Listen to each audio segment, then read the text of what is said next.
Assalamualaikum warahmatullahi wabarakatuh. Kali ini kami akan membawakan terapi HIV penata laksanaan. Adapun nama anggota kelompok kami yaitu Nabila Ikhwanunisa dengan standbook 011, Julistina dengan standbook 100, Dea Salsaarti dengan standbook 156, dan Putri Nurul Fauzia dengan standbook 246 dari kelas C9 Farmakoterapi Infeksi. Selanjutnya ada pengobatan pencegahan cotrimoxazole. Pada tabel 1 itu pemberian cotrimoxazole sebagai profilaksis primer. Pada tabel ini ada 3 indikasi. Indikasi pertama, bila tidak tersedia pemeriksaan jumlah sel CD4, semua pasien diberikan cotrimoxazole segera setelah dinyatakan HIV positif. Adapun saat penghentiannya itu 2 tahun setelah penggunaan cotrimoxazole jika mendapatkan ARV. Indikasi kedua itu bila tersedia pemeriksaan jumlah sel CD4 dan terjangkau, cotrimoxazole diberikan pada pasien dengan jumlah CD4 kurang 200 sel per milimeter kubik. Adapun saat penghentiannya, bila sel CD4 naik lebih 200 sel per milimeter kubik pada pemeriksaan 2 kali interval 6 bulan berturut-turut jika mendapatkan ARV. Adapun dosis untuk indikasi 1 dan 2 yaitu 900 mg per hari dosis tunggal. Selanjutnya indikasi ketiga, semua bayi lahir dari ibu hamil HIV positif berusia 6 minggu. Adapun saat penghentiannya dihentikan pada usia 18 bulan dengan hasil tes HIV negatif. Jika tes HIV positif dihentikan pada usia 18 bulan jika mendapatkan terapi ARV. Pada dosis indikasi ketiga itu trimethoprim 8-10 mg per kilogram berat badan dosis tunggal. Adapun pemantauan untuk ketiga indikasi ini yaitu efek samping berupa tanda hipersensitivitas seperti demam, ras, sindrom Stevens-Johnson, tanda penekanan sumsum tulang seperti anemi, trombositopeni, leukopeni, pansitopeni, interaksi obat dengan ARV dan obat lain yang digunakan dalam pengobatan penyakit terkait HIV. Selanjutnya, pada tabel kedua itu ada protokol desensitisasi cotrimoxazole. Pada tabel itu ada langkah dan dosis. Pada langkahnya hari pertama itu dosisnya 80 mg SMX tambah 16 mg TMP atau 2 ml sirup. Pada hari kedua itu dosisnya 160 mg SMX ditambah 32 mg TMP atau 4 ml sirup. Pada hari ketiga 240 mg SMX tambah 48 mg TMP atau 6 ml sirup. Pada hari keempat itu dosisnya 320 mg SMX tambah 64 mg TMP atau 8 ml sirup. Selanjutnya pada hari kelima dosisnya itu 1 tablet dewasa SMX kurang TMP atau 400 mg SMX tambah 80 mg TMP. Untuk hari ke-6 itu dosisnya 2 tablet dewasa SMX kurang TMP atau 1 tablet forte atau 800 mg SMX tambah 160 mg TMP. Adapun keterangannya yaitu setiap 5 ml sirup cotrimoxazole mengandung 200 mg SMX tambah 40 mg TMP.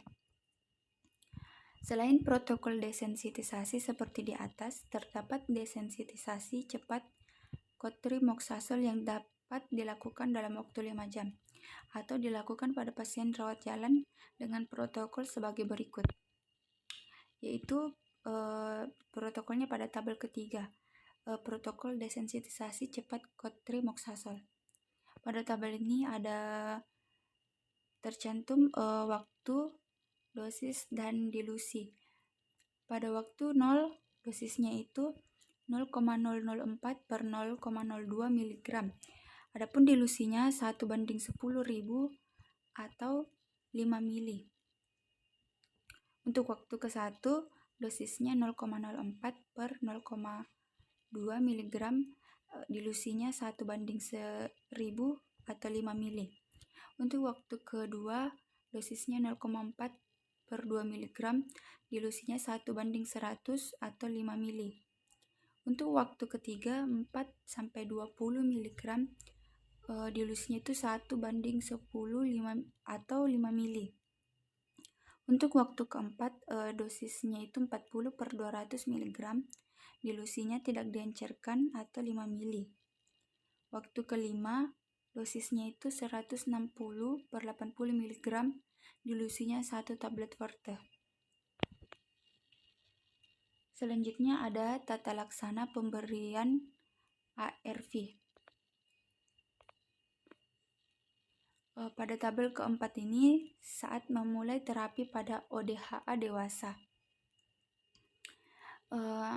Pada tabel ini tercantum target populasi, stadium klinis, jumlah sel CD4, dan rekomendasi. Pada target populasi itu yang pertama ada ODHA dewasa. Stadium klinisnya itu dibagi menjadi 2. Pada kolom 1 itu ada stadium klinis 1 dan 2. Jumlah sel CD4-nya itu pada kolom 1 itu lebih 350 sel per milimeter kubik. Untuk jumlah sel CD4-nya pada kolom kedua kurang 350 sel per milimeter kubik.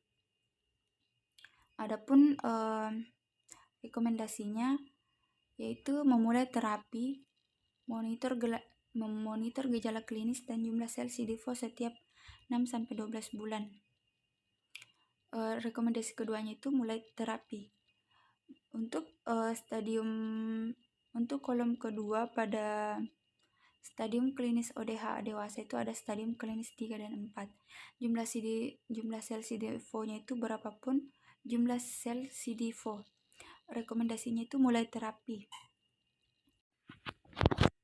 Selanjutnya untuk target populasi kedua itu pasien dengan KO infeksi TB. Adapun stadium klinisnya apapun stadium klinis. Jumlah sel CD4-nya itu berapapun jumlah sel CD4 dan rekomendasinya itu mulai terapi. Untuk target populasi ketiga itu pasien dengan koinfeksi hepatitis B kronik aktif. Adapun stadium klinisnya apapun stadium klinis. Jumlah sel CD4-nya berapapun jumlah sel CD4. Untuk rekomendasinya itu mulai terapi. Untuk target populasi keempat itu ibu hamil. Stadium klinisnya apapun stadium klinis. Jumlah sel CD4-nya berapapun jumlah sel CD4. Untuk rekomendasinya yaitu mulai terapi. Selanjutnya pada tabel kelima itu ada tata laksana IO sebelum memulai terapi ARV. Pada tabel yaitu ada jenis infeksi oportunistik dan rekomendasinya. Pada jenis yang pertama itu progresif multifokal leukoencephalopati, sarkoma kaposi, mikrosporidiosis, CMV, dan kriptosporidiosis. Adapun rekomendasinya yaitu ARV diberikan langsung setelah diagnosis infeksi ditegakkan. Untuk jenis kedua itu ada tuberkulosis, PCP, kriptokokosis, dan MAC. ARV-nya itu ARV diberikan setidaknya 2 minggu setelah pasien mendapatkan pengobatan infeksi oportunistik. Selanjutnya paduan ARV lini pertama yang dianjurkan. Prinsip dalam pemberian ARV adalah 1. Paduan obat ARV harus menggunakan 3 jenis obat yang terserap dan berada dalam dosis terapeutik. Prinsip tersebut untuk menjamin efektivitas penggunaan obat. Kedua itu membantu pasien agar patuh minum obat, antara lain dengan mendekatkan akses pelayanan ARV. Ketiga itu menjaga kesinambungan ketersediaan obat ARV dengan menerapkan manajemen logistik yang baik. Adapun anjuran pemilihan obat ARV lini pertama, paduan yang ditetapkan oleh pemerintah untuk lini pertama adalah 2 NRT tambah 1 NNRTI. Mulailah terbagi antiretroviral dengan salah satu dari paduan di bawah ini. Pertama, ACT tambah 3TC tambah NVP. Sidofudin tambah lami atau sidofudin tambah lamifudin tambah nevirapin. Yang kedua ACT tambah 3TC tambah EFV atau sidofudin tambah lamifudin tambah efavirenz. Ketiga TDF tambah 3TC atau FTC tambah NVP. Atau tenofovir tambah lamifudin atau emtricitabine tambah nevirapin. Tabel keempat itu TDF tambah 3TC atau FTC tambah EFV. Selanjutnya pada tabel ke-6 paduan lini pertama yang direkomendasikan pada orang dewasa yang belum pernah mendapatkan terapi ARV atau treatment naif. Pada tabel itu ada populasi target, pilihan yang direkomendasikan dan catatannya. Untuk populasi pertama ada dewasa dan anak. Pilihan yang direkomendasikan yaitu ACT atau TDF tambah 3TC atau FTC tambah EFV atau NVP. Catatannya merupakan pilihan paduan yang sesuai untuk sebagian besar pasien. Gunakan FDC jika tersedia. Untuk populasi kedua itu perempuan hamil. Pilihan yang direkomendasikan itu ACT tambah 3TC tambah EFV atau NVP. Catatannya tidak boleh menggunakan EFV pada trimester pertama. TDF bisa merupakan pilihan. Populasi target ketiga itu koinfeksi HIV atau TB. Pilihan yang direkomendasikan ACT atau TDF tambah 3TC atau FTC tambah EFV. Catatannya mulai terapi ARV segera setelah terapi TB dapat ditoleransi antara 2 minggu hingga 8 minggu. Gunakan NVP atau triple NRT bila EFV-nya tidak dapat digunakan. Untuk populasi target keempat itu koinfeksi HIV atau hepatitis B kronik aktif. Pilihan yang direkomendasikan yaitu TDF tambah 3TC atau FTC tambah EFV atau NVP. Catatannya pertimbangkan pemeriksaan HBsAg terutama bila TDF merupakan paduan lini pertama. Diperlukan penggunaan 2 ARV yang memiliki aktivitas anti-HBV. Selanjutnya yaitu ada berbagai pertimbangan dalam penggunaan dan pemilihan paduan terapi ARV. Satu itu memulai dan menghentikan non-nucleoside reverse transcriptase inhibitor atau NNRTI. Nevirapin dimulai dengan dosis awal 200 mg setiap 24 jam selama 14 hari pertama dalam paduan ARV lini pertama bersama ACT atau TDF tambah 3TC. Bila tidak ditemukan tanda toksisitas hati, dosis dinaikkan menjadi 200 mg setiap 12 jam pada hari ke-15 dan selanjutnya. Untuk kedua itu pemilihan pemberian triple NRT NRTI. Regimen triple NRTI digunakan hanya jika pasien tidak dapat menggunakan obat ARV berbasis NRTI, seperti dalam keadaan berikut, yaitu koinfeksi TB atau HIV terkait dengan interaksi terhadap rifampicin, kedua ibu hamil terkait dengan kehamilan dan koinfeksi TB atau HIV, ketiga hepatitis terkait dengan efek hepatotoksik karena NVP atau EFV atau PI. Anjuran paduan triple NRTI yang dapat dipertimbangkan adalah ACT tambah 3TC tambah TDF. Ketiga, penggunaan ACT tambah TDF. Yang pertama itu ada ACT dapat menyebabkan anemi dan intoleransi gastrointestinal. Kedua, indeks massa tubuh atau IMT atau BMI sama dengan body mass index. Dan jumlah CD4-nya itu yang rendah merupakan faktor prediksi terjadinya anemi oleh penggunaan ACT. Yang ketiga itu perlu diketahui jika faktor lain yang berhubungan dengan anemi yaitu antara lain malaria, kehamilan, malnutrisi, dan stadium HIV yang lanjut. Keempat, TDF dapat menyebabkan toksisitas ginjal. Kelima, TDF tidak boleh digunakan pada anak dan dewasa muda dan sedikit data tentang keamanannya pada kehamilan.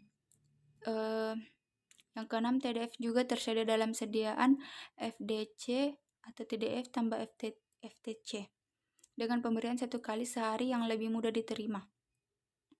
Nomor 4 itu perihal penggunaan D4T. Stafudin merupakan ARV golongan NRTI yang poten dan telah digunakan terutama oleh negara yang sedang berkembang dalam kurung waktu yang cukup lama. Keuntungan dari D4T ini adalah tidak membutuhkan data laboratorium awal untuk memulai serta harganya yang relatif sangat terjangkau dibandingkan dengan NRTI yang lain seperti sidofudin atau terapi ARV, tenofovir atau TDF maupun abacavir atau ABC. Namun dari hasil studi didapat data bahwa penggunaan D4T mempunyai efek samping permanen yang bermakna, antara lain lipodystrofi dan neuropati perifer yang menyebabkan cacat serta laktat asidosis yang menyebabkan kematian. Yang kelima, penggunaan protease inhibitor atau PI. Obat ARV golongan protease inhibitor atau PI tidak dianjurkan untuk terapi lini pertama, hanya digunakan sebagai lini kedua. Penggunaan pada lini pertama hanya bila pasien benar-benar mengalami intoleransi terhadap golongan NNRTI atau efavirenz atau nevirapin. Hal ini dimaksudkan untuk tidak menghilangkan kesempatan pilihan untuk lini kedua mengingat sumber daya yang terbatas. Untuk nomor 6, paduan obat ARV yang tidak dianjurkan. Pada tabel ini, paduan ARV yang tidak dianjurkan. Yang pertama, mono atau dual terapi untuk pengobatan infeksi HIV kronis. Alasan tidak dianjurkannya itu cepat menimbulkan resisten. Untuk paduan kedua, D4T tambah ACT, alasannya itu antagonis atau menurunkan khasiat kedua obat. Selanjutnya paduan ketiga, D4T tambah DDL, alasan tidak dianjurkannya itu toksisitas tumpang tindih atau pankreatitis, hepatitis, dan lipoatrofi. Pernah dilaporkan kematian pada ibu hamil. Untuk paduan keempat, 3TC tambah FTC. Alasan tidak dianjurkannya itu bila saling menggantikan tapi tidak boleh digunakan secara bersamaan. Paduan kelima, TDF tambah 3TC tambah ABC atau TDF tambah 3TC tambah DDL. Alasan tidak dianjurkannya yaitu paduan tersebut meningkatkan mutasi K65R dan terkait dengan seringnya kegagalan virologi secara dini. Paduan yang ke-6, TDF tambah DDL tambah NNRTI manapun. Alasan tidak dianjurkannya seringnya kegagalan virologi secara dini. Selanjutnya yaitu terapi antiretroviral pada populasi khusus. Pada tabel ke-8 ini pemberian antiretroviral pada ibu hamil dengan berbagai situasi klinis. Nomor 1 itu ODAHA dengan indikasi terapi ARV dan kemungkinan hamil atau sedang hamil. Rekomendasi pengobatannya yaitu bisa dilihat pada tabel,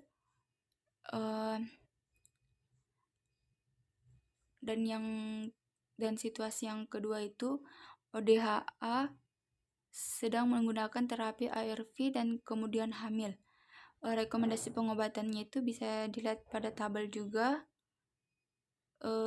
Dan untuk situasi klinis ketiga itu ODHA hamil dengan jumlah CD4 lebih 300 per milimeter kubik atau dalam stadium klinis 1. Rekomendasinya itu ARV mulai pada minggu ke-14 kehamilan, paduan sesuai butir 1. Untuk nomor 4 ODHA hamil dengan jumlah CD4 kurang lebih 350 per milimeter kubik atau dalam stadium klinis 2,3 atau 4. Rekomendasi pengobatannya itu segera mulai terapi ARV. Untuk nomor 5 ODHA hamil dengan tuberkulosis aktif, rekomendasinya itu bisa dilihat pada tabel. Kemudian yang keenam, ibu hamil dalam masa persalinan dan tidak diketahui status HIV. Rekomendasinya bisa dilihat pada tabel juga. Untuk situasi klinis nomor 7, ODHA datang pada masa persalinan dan belum mendapat terapi ARV. Rekomendasinya itu paduan pada butir 1. Keterangan, adapun keterangannya efavirenz tidak boleh diberikan pada ODHA hamil trimester pertama. Selanjutnya terapi ARV untuk koinfeksi HIV atau hepatitis B atau HBV dan hepatitis C atau HCV.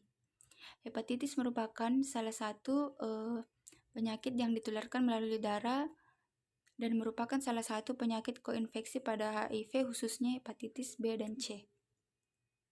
Yang pertama, terapi ARV untuk koinfeksi hepatitis B. Yang pertama itu meliputi hepatitis B dan HIV mempunyai beberapa kemiripan karakter, diantaranya adalah merupakan blood-borne disease, membutuhkan pengobatan seumur hidup, mudah terjadi resisten, terutama jika digunakan monoterapi dan menggunakan obat yang sama yaitu tenofovir, lamivudin, dan emtricitabine. Yang kedua, perlu diwaspadai timbulnya FLAR pada pasien koinfeksi HIV atau Hep B jika pengobatan HIV yang menggunakan TDF atau 3TC dihentikan karena alasan apapun. Yang ketiga itu mulai ART pada semua individu dengan koinfeksi HIV atau HBV yang memerlukan terapi untuk infeksi HBV-nya atau hepatitis kronik aktif tanpa memandang jumlah CD4 atau stadium klinisnya. Yang keempat, adanya rekomendasi tersebut mendorong untuk dilakukan diagnosis HBV pada HIV dan terapi yang efektif untuk koinfeksi HIV atau HBV. Yang kelima, gunakan panduan antiretroviral yang mengandung aktivitas terhadap HBV dan HIV, yaitu TDF tambah 3TC atau FTC untuk peningkatan respon VL HBV dan penurunan perkembangan HBV terhadap resistensi obat. Yang kedua, terapi ARV untuk koinfeksi hepatitis C. Terapi hepatitis C ini dianjurkan dimulai pada saat CD4 lebih 350 sel per milimeter kubik dan setelah terapi ARV stabil mencapai tingkat SVR yang lebih tinggi.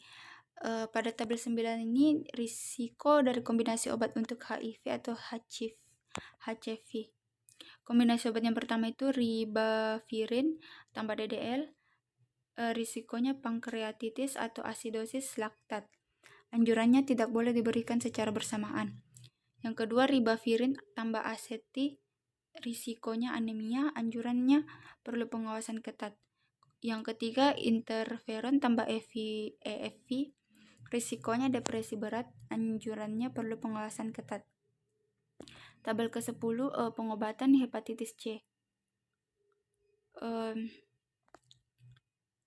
Bisa dilihat pada tabel 10 ini indikasinya itu hepatitis C kronik dengan compensated liver disease dengan riwayat belum pernah mendapat interferon sebelumnya.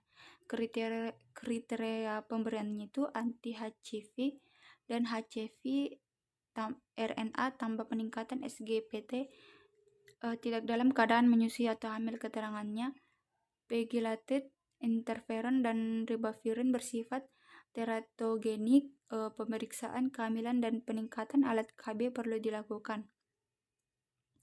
Adapun pengobatan yang diberikan adalah pegylated, interferon alfa 2A per 2B tambah rifampicin. Pada tabel ke-11 respon virologis pengobatan hepatitis C. Responnya itu ada 6. Respon pertama rapid virological response atau RVR. Definisinya HCV RNA tidak terdeteksi pada pengobatan keempat. Yang kedua early virological response atau EVR. Definisinya penurunan HCV RNA lebih 2 log dibandingkan dengan data dasar atau HCV RNA menjadi tidak terdeteksi pada pengobatan minggu ke-12. Yang ketiga itu end of treatment response atau ETR. Definisinya HCV RNA menjadi tidak terdeteksi pada minggu ke-24 atau 48. Yang keempat itu sustained virological response atau SVR. Adapun definisinya HCV RNA tetap tidak terdeteksi 24 minggu setelah penghentian pengobatan. Kelima itu breakthrough. Definisinya HCV RNA timbul kembali sementara dalam pengobatan. Yang keenam itu relapsi. Definisinya HCV RNA timbul kembali setelah pengobatan dihentikan. Berikutnya ada terapi ARV untuk koinfeksi tuberkulosis. Yang pertama itu ada mulai terapi ARV pada semua individu HIV dengan TB aktif, berapapun jumlah CD4-nya. Yang kedua itu gunakan EFV sebagai pilihan NRTI pada pasien yang memulai terapi ARV selama dalam terapi TB. Yang ketiga itu memulai terapi ARV sesegera mungkin setelah terapi TB dapat ditoleransi secepatnya 2 minggu dan tidak lebih dari 8 minggu. Untuk tabel ke-12 ini terapi ARV untuk pasien koinfeksi TB HIV. CD4-nya itu berapapun jumlah CD4. Paduan yang dianjurkan mulai terapi TB. Gunakan paduan yang mengandung EFV. Kemudian setelah OAT selesai maka bila perlu EFV dapat diganti dengan NVP. Pada keadaan di mana paduan berbasis NVP terpaksa digunakan bersamaan dengan pengobatan TB maka NVP diberikan tanpa lead-in dose atau NVP diberikan tiap 12 jam sejak awal terapi. Adapun keterangannya yaitu mulai terapi ARV segera setelah terapi TB dapat ditoleransi antara 2 minggu hingga 8 minggu. Untuk CD4 yang kedua itu CD4 tidak mungkin diperiksa. Paduan yang dianjurkan itu mulai terapi TB. Keterangannya mulai terapi ARV segera setelah terapi TB dapat ditoleransi antara 2 minggu hingga 8 minggu. Untuk tabel ke-13 itu paduan ARV bagi ODHA yang kemudian muncul TB aktif. paduan ARV-nya itu lini pertama itu terbagi ke dalam dua kolom. Paduan ARV pada saat TB muncul. Kolom pertama 2 NRTI tambah EFV. Pilihan terapi ARV-nya itu teruskan dengan 2 NRTI tambah EFV. Kolom kedua itu 2 NRTI tambah NVP. Pilihan terapi ARV-nya ganti dengan EFV atau teruskan dengan 2 NRTI tambah NVP. Paduan lini ARV keduanya itu lini kedua. Paduan ARV pada saat TB muncul itu 2 NRTI tambah PL per R. Pilihan terapi ARV-nya mengingat rifampicin tidak dapat digunakan bersamaan dengan LPV atau R. Dianjurkan menggunakan paduan OAT tanpa rifampicin. Jika rifampicin perlu diberikan, maka pilihan lain adalah menggunakan GI, LPV atau R dengan dosis 800 mg per 200 mg 2 kali sehari. Perlu evaluasi fungsi hati katat jika menggunakan rifampicin dan dosis ganda LPF, LPI, LPV atau R. Selanjutnya, terapi ARV pada pengguna nafsa suntik. Kriteria klinis dan imunologis untuk pemberian terapi ARV pada pasien dengan ketergantungan nafsa tidak berbeda dengan rekomendasi umum. Pengguna nafsa suntik yang memenuhi persyaratan untuk mendapatkan terapi ARV harus pula dijamin dapat menjangkau obat. Selanjutnya, terapi ARV untuk individu dengan penggunaan metadon. Pemberian metadon bersama dengan EFV, NVP atau RTV untuk ODHA dengan riwayat nafsa suntik berakibat menurunkan kadar metadon dalam darah dan tanda-tanda ketagihan obat. Selanjutnya, terapi ARV pada keadaan nefropati yang berhubungan dengan HIV. Pertama itu HIVan biasanya ditemukan pada stadium lanjut infeksi HIV dan bisa ditemukan pada beberapa pun jumlah CD4-nya. Yang kedua, semua pasien HIV dengan proteinuria perlu dicurigai dengan sebagai HIVan. Yang ketiga, HIVan hanya dapat didiagnosis berdasarkan biopsi ginjal. Yang keempat, paduan yang dianjurkan adalah ACT tambah 3TC tambah EFV atau NVP. Selanjutnya, terapi ARV untuk profilaksis pasca pajanan atau PPP atau post exposure prophylaxis atau PEP. Paduan yang dianjurkan adalah ACT tambah 3TC tambah EFV atau ACT tambah 3TC tambah LPV atau R atau lopinavir per ritonavir. Selanjutnya ada daftar obat yang digunakan yaitu daftar obat ARV di Indonesia berikut nama dagang sering digunakan, dosis dan efek sampingnya. Untuk golongan pertama itu sidofudin atau acetiviral. Sediaan dan dosis yang direkomendasikan itu 250 sampai 300 mg setiap 12 jam.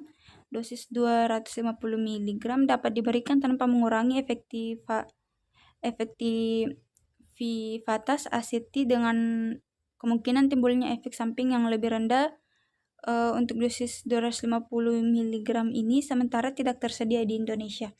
Efek sampingnya itu perlu dilakukan pemantauan efek samping supresi sumsum tulang atau anemi makrositik atau neutropeni. Efek samping lainnya itu ada asidosis laktat dengan steatosis, hepatitis atau jarang, intoleransi gastrointestinal, sakit kepala, suka tidur, miopati, pigmentasi kulit dan kuku. Adapun keterangannya dalam suhu kamar, doviral merupakan FDC dari ACT tambah 3TC. Adapun golongan yang kedua, stafudin DT4 D4T, staf viral, sediaan dan dosisnya yang direkomendasikan itu 30 mg diberikan tiap 12 jam. Efek sampingnya itu neuropatif perifer, lipodystrofi, dan laktat adosis merupakan efek samping yang sering timbul. Pemeriksaan ketiga gejala tersebut di atas perlu dilakukan secara terus-menerus, dan adapun efek samping lainnya yaitu pankreatitis. Keterangannya itu dalam suhu kamar. Yang golongan ketiga itu lamivudin atau 3-TC viral, sediaan dan dosisnya itu 150 mg diberikan tiap 12 jam atau 300 mg setiap 24 jam. Efek sampingnya toksisitas rendah. Efek samping asidosis laktat dengan steatosis hepatitis atau jarang. Keterangannya itu dalam suhu kamar jika ODHA telah mendapatkan lamivudin untuk tujuan pengobatan hepatitis B sebelumnya, maka lamivudin tidak dapat digunakan karena telah terjadi resisten. Untuk golongan keempat itu didanosin atau DDL, sediaan dan dosisnya itu 250 mg atau berat badan kurang 60 mg dan 400 mg berat badan lebih 60 mg. Diberikan single dose setiap 24 jam atau tablet buffer atau kapsul enteric coated. Efek sampingnya didanosin ini merupakan obat dari golongan D drugs bersama dengan D4T dan DDC. DDL tidak dapat digunakan bersama dengan D4T karena memperkuat timbulnya efek samping seperti pankreatitis, neuropati, asidosis laktat, lipoatrofi. Adapun efek samping lainnya yaitu asidosis laktat dengan steatosis. Keterangannya, tablet dan kapsul dalam suhu kamar, puyer harus dalam refrigerator, suspensi oral atau formula pediatrik dapat tahan hingga 30 hari bila disimpan dalam lemari es. Sudah tidak digunakan di Indonesia. Untuk golongan selanjutnya, abacavir atau ABC, sediaan dan dosisnya itu 300 mg diberikan tiap 12 jam atau 600 mg setiap 24 jam. Adapun efek sampingnya, abacavir mempunyai efek samping hipersensitivitas dengan insiden sekitar 5-8% dapat fatal. Demam, ruam, kelelahan, mual, muntah, tidak nafsu makan, gangguan pernafasan meliputi itu sakit tenggorokan atau batuk, asidosis laktat dengan steatosis hepatitis atau jarang. Penggunaan abacavir ini harus dihentikan jika terjadi reaksi alergi dan tidak boleh digunakan lagi. Efek samping abacavir sama dengan efek samping nevirapin dan cotrimoxazole, sehingga penggunaan abacavir bersamaan dengan nevirapin merupakan kontraindikasi. Keterangannya itu dalam suhu kamar, hanya digunakan untuk formula anak. Golongan selanjutnya emtricitabine atau FTC, sediaan dan dosisnya itu 200 mg setiap 24 jam. Efek sampingnya merupakan turunan dari 3-TC, dapat digunakan pada hepatitis B. Keterangannya dalam suhu kamar. Golongan selanjutnya itu tenofovir atau TDF, sediaan dan dosisnya itu 300 mg diberikan single dose setiap 24 jam. Adapun catatannya, jika interaksi obat dengan DDL tidak lagi dipadukan dengan DDL. Efek sampingnya itu insufisiensi fungsi ginjal, sindrom Fanconi, sehingga perlu dilakukan pemeriksaan fungsi ginjal sebagai data awal. Adapun efek samping yang lainnya juga itu astenia, sakit kepala, diare, mual, muntah, perut kembung, penurunan bone mineral density, osteomalacia. Keterangannya dalam suhu kamar. Untuk golongan selanjutnya itu nevirapin, sediaan dan dosis yang direkomendasikan 200 mg setiap 24 jam selama 14 hari. Kemudian 200 mg setiap 12 jam. Efek samping pada nevirapin adalah dosis dependen. Sehingga untuk 2 minggu pertama dilakukan eskalasi dosis 200 mg per dosis tunggal dan 200 mg per 12 jam pada hari ke-15 dan seterusnya. Jika nevirapin digunakan untuk mengganti substitusi efavirenz, maka nevirapin langsung diberikan dengan dosis penuh tanpa escalating dosis. Efek samping nevirapin lainnya yang perlu diperhatikan adalah hepatotoksik. Adapun nevirapin dihentikan jika terjadi kenaikan SGPT lebih 5 kali dari baseline. Nevirapin dihentikan jika Stevens-Johnson syndrome dan tidak boleh diulang kembali. Pemberian nevirapin pada wanita dengan CD4 lebih 250 dan pria dengan CD4 lebih 400 perlu dilakukan pemantauan ketat terhadap timbulnya reaksi alergi. Nevirapin tidak boleh digunakan untuk post-exposure prophylaxis atau PEP. Kemudian nevirapin dapat dipertimbangkan untuk digunakan bersama dengan rifampicin jika efavirenz merupakan kontraindikasi. Yang terakhir, efavirenz tidak direkomendasikan untuk digunakan guna keperluan substitusi jika telah terjadi Stevens-Johnson syndrome. Keterangannya itu dalam suhu kamar. Golongan berikutnya efavirenz, sediaan dan dosis yang direkomendasikan itu 600 mg diberikan single dosis 24 jam malam hari. Gejala efek sampingnya itu gejala SSP-nya pusing, mengantuk, sukar tidur, bingung, halusinasi, agitasi seperti konsentrasi, insomnia, vivid dream, depresi, skizofrenia. Untuk keterangannya dalam suhu kamar.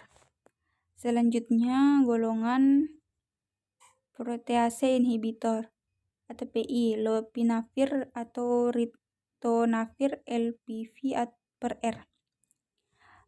Sediaan dan dosisnya itu tablet head stable lopinavir 200 mg tambah ritonavir 50 mg banding 40 mg per 100 mg setiap 12 jam. Efek sampingnya itu efek samping metabolik seperti hiperglikemia atau diabetes, hiperkolesterolemi, lipoakumulasi, perlu dimonitor pada penggunaan jangka panjang. Keterangannya itu dalam suhu kamar. Sekian untuk materi yang kami bawakan. Kurang dan lebihnya mohon dimaafkan. Jika ada salah penyebutan, mohon dimaafkan. Wabillahi taufiq wa hidayah. Wassalamualaikum warahmatullahi wabarakatuh.